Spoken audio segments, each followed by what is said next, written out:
என் அன்பு குழந்தையே, இன்றைய சுபதினத்தில் உன்னுடைய உள்ளமும் இல்லமும் மகிழும்படியான செய்தியோடு வந்துள்ளேன். முழுவதுமாக கேள். நிச்சயமாக உன்னுடைய முகம் மலரும்.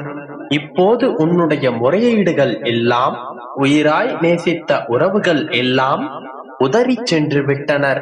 உடல் ஆரோக்கியமின்றி இருக்கிறேன் என்றும், பணப்பற்றாக்குறையோடு போராடிக் கொண்டிருக்கிறேன் என்றும், நீண்ட நாட்களாக காத்திருக்கும் செல்வம் உன்னுடைய கைகளில் சேரவில்லை என்றும் பல பிரச்சனைகளை நினைத்து வருத்தப்பட்டு கொண்டிருக்கிறாய். என்னுடைய பிள்ளையே, உன்னுடைய பிரச்சனைகள் என்னவானால் என்ன? நீ அனைத்தையும் கடந்து போகத்தான் பிறந்திருக்கிறாய். நீ கஷ்டத்தை அனுபவித்தாலும் சுகத்தை அனுபவித்தாலும் அது உன்னுடைய கர்ம வினைகளின் பலன் என்பதை எப்போதும் மறந்து விடாதே. எதை பற்றியும் கவலைப்பட மாட்டேன் என்று தீர்மானமாக இருக்க பழகிக்கொள். என்னை சுற்றி என்ன நடந்தாலும், யார் என்னை ஏளனமாக நினைத்தாலும், என் நிலை என்னவானாலும் நான் சிறிதும் கவலை கொள்ள மாட்டேன். என்னுடைய அப்பா என்னோடு இருக்கிறார் என்கின்ற மனதைரியத்தை வளர்த்திக்கொள். சதா சர்வ காலமும் நடந்து முடிந்த நிகழ்வுகளையே எண்ணி வருந்திக் கொண்டிருந்தால் எதிர்காலமும் உனக்கு நரகமாகிவிடும். இதன் பிறகு உன்னுடைய எதிர்காலத்தில் நீ எப்படி இருக்க போகின்றாய் என்பதை சிந்தனை செய். உன்னுடைய ஏமாற்றமான சூழ்நிலையை மாற்றும் வழி என்ன என்பதை யோசி. நடைமுறைக்கு சாத்தியம் என்ன என்பதை பற்றி உன்னுடைய உள்ளத்தில் நான் பேசும்போது சற்று என்னை கவனி. நீ அனுபவித்து வரும் இந்த நிலை சுகமோ துக்கமோ கிடையாது. அது உடலுக்கு உறுதியானது என்றாலும் நீ சிலை. உனக்கு சுகமோ துக்கமோ கிடையாது. அது உடலுக்கு உரியது என்றாலும் நான் இந்த சிலையில் தான் வசிக்கின்றேன். எனவே உன்னுடைய உடல் சார்ந்த விஷயத்திலும் நான் கவனம் செலுத்துவேன். உன்னுடைய கஷ்டங்களுக்கெல்லாம் நிச்சயம் ஒரு முடிவு கட்டுவேன்.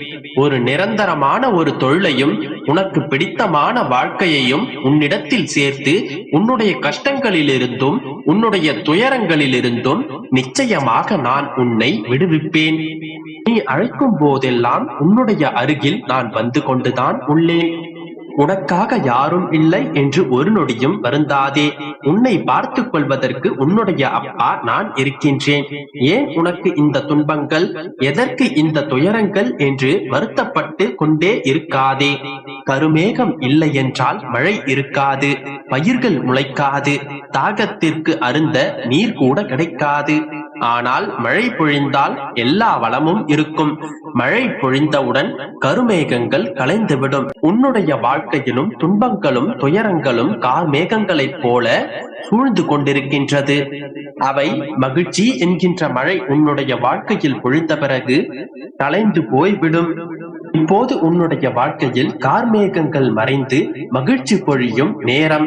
எல்லாம் முடிந்து சந்தோஷ மழையில் நீ நனையப் போகின்றாய். உற்றார் உறவினர்களுடன் நீ மகிழ்ச்சியாக இருக்கப் போகின்றாய். உன்னுடைய இல்லமும் உள்ளமும் மகிழும்படியான சந்தோஷங்கள் உன்னை வந்து சேரப்போகின்றது. என் செல்லமே, என்னால் எல்லாம் முடியும் என்று தைரியமாக சொல். உன்னால் நிச்சயம் முடியும். காரணம், உன்னுள் இருப்பது உன்னுடைய தந்தை பெருமாளாகும். நீயாக இரு.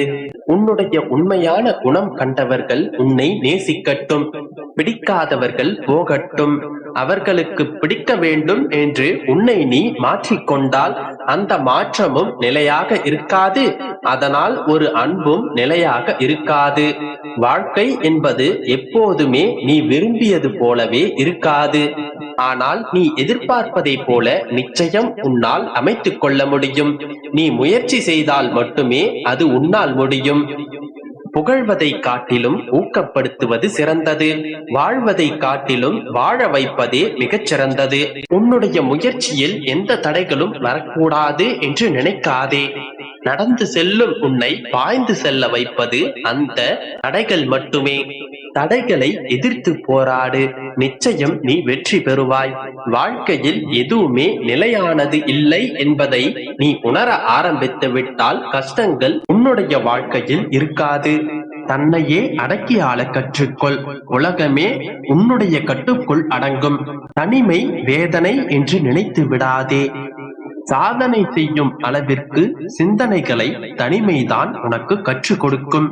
நடக்கும் கால்களில் எவ்வளவு வித்தியாசம், ஒன்று முன்னால் மற்றொன்று பின்னால். ஆனால் முன்னால் இருக்கும் கால் கர்வப்படுவதும் இல்லை, பின்னால் இருக்கும் கால் அவமானப்படுவதும் இல்லை. அவைகளுக்கு தெரியும் நிமிடத்தில் எல்லாம் நிலை மாறும் என்று. உலகத்தையே ஆட்டி படைக்கும் தன்மை இரண்டு விஷயத்திற்குத்தான் உள்ளது. ஒன்று உயிரில்லாத பணம், மற்றொன்று உருவமில்லாத அன்பு.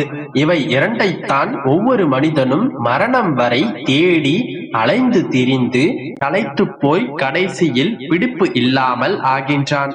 இவ்வளவுதான் வாழ்க்கை குழந்தையே. உன்னை பார்த்து கொள்ள உன்னுடைய வீட்டிற்குள் நான் வந்து விட்டேன். அனைத்தையும் நான் பார்த்துக் கொள்கிறேன்.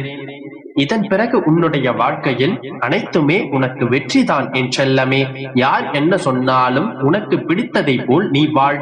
அதில் தான் இருக்கின்றது உனக்கான அடையாளம். அடித்து இறக்கிய ஆணிகள் நிலைத்து நிற்கின்றன. அடிக்கும் சுத்தியோ என்றும் மூளையில் தான் கிடக்கின்றது. அதனால் மேலும் மேலும் அடி வாங்கிக் கொண்டே இருக்கிறோமே என்று கவலைப்படாதே. நீ படும் கஷ்டங்கள் அனைத்தும் எதிர்காலத்தில் நீ நிலையாக வாழ வைப்பதற்கான சக்தியை உனக்கு கொடுக்கும். அதனால் நம்பிக்கையோடு இரு, அனைத்தும் நல்லதாகவே நடக்கும். என் அன்பு குழந்தையே, உன் வாழ்வில் இன்று மிகப்பெரிய அற்புதம் நிகழப் போகின்றது. நீ என்னை மனதார நினைத்துக் கொண்டு அப்பா என்று மனதிற்குள் அழைத்தாலே சிறு குழந்தை போல ஓடி வந்து உன் பக்கத்தில் நான் அமர்வேன். நான் உன் கண்களுக்கு தெரியாததால் உன்னை விட்டு விலகி வெகு தூரத்தில் இருப்பதாக நீ உணர்கின்றாய். நீ எதை நினைத்தும் கலங்க வேண்டாம். இத்தனை நாட்களாக உன் மனதை கவலைப்படுத்தின விஷயமும் உன்னை கஷ்டப்படுத்திய விஷயமும் எல்லாமே முடிந்து உன் எதிர்கால வாழ்க்கை சுகமாக மாறப்போகின்றது. உனது பூர்வ ஜென்ம கர்மாக்களுக்கும் நீ அறிந்தும் அறியாமலும் தெரிந்தும் தெரியாமலும் செய்த பாவங்கள் எல்லாம் உன்னை விட்டு விலகி ஓடப் போகின்றது. புது வாழ்க்கையை நீ சந்தோஷமாக அனுபவித்து வாழப் போகின்றாய். உனது பழைய கணக்குகளை எல்லாம் ஒரு வழியாக முடித்து கடந்து வந்து விட்டாய்தானே. இப்பொழுது நீ வாழப் போகிற உன் எதிர்கால வாழ்க்கையானது புண்ணிய கணக்கு மட்டுமே இருக்கும்படி உனக்கான நல்ல செயல்களை செய்து கொண்டு என்னை வணங்கிக் கொண்டு நம்பிக்கையோடு இரு. என் பிள்ளையாக நான் உன்னை நினைப்பதால் எப்பொழுதுமே இனி உன் வாழ்க்கை சிறப்பானதாக அமையும். இன்ப துன்பம் நிறைந்த இந்த கலியுக வாழ்வில் யாராவது உன்னை கஷ்டப்படுத்தினாலும் துன்பப்படுத்தினாலும் அதற்காக நீ கலங்க வேண்டாம். என் அப்பா என்னுடன் இருக்கிறார், அவர் பார்த்துக் கொள்வார் என்று அனைத்தையும் கடந்து போய்கொண்டே இரு. உன் எதிர்கால வாழ்க்கையில் உனக்கு துணையாக நான் இருப்பேன். உனது வாழ்க்கையை மிகச் சிறப்பானதாக நான் மாற்றுவேன். நம்பிக்கை இருக்கின்றதல்லவா? எனதிந்த மங்களகரமான வாக்கை நீ கேட்டதால் நீ நினைத்ததையே உன் கைகளில் நான் கொடுக்கப் போகின்றேன். இதன் பிறகு நான் கொடுக்கப் போகும் செல்வ வளங்களை நீ பெற்றுக்கொண்டு நல்ல ஆரோக்கியத்துடன் எந்த ஆணவமோ கர்வமோ இல்லாமல் எல்லோருக்கும் உன்னால் இயன்ற உதவிகளை செய்து கொண்டு நல்ல எண்ணத்தோடும் நேர்மையான குணத்தோடும் தைரியத்தோடும் வைராகியத்தோடும் வாழ ஆரம்பி. என் துணை உனக்கு எப்பொழுதும் உண்டு. என்னை கைகூப்பி வணங்கி முழுவதுமாக என்னையே நம்பிக்கொண்டு வாழும் உனக்கு இனி உன் எதிர்கால வாழ்க்கை சிறப்பானதாக அமையப் போகின்றது. உனக்கு நிரந்தரமான சந்தோஷத்தையும் நிம்மதியையும் கொடுத்து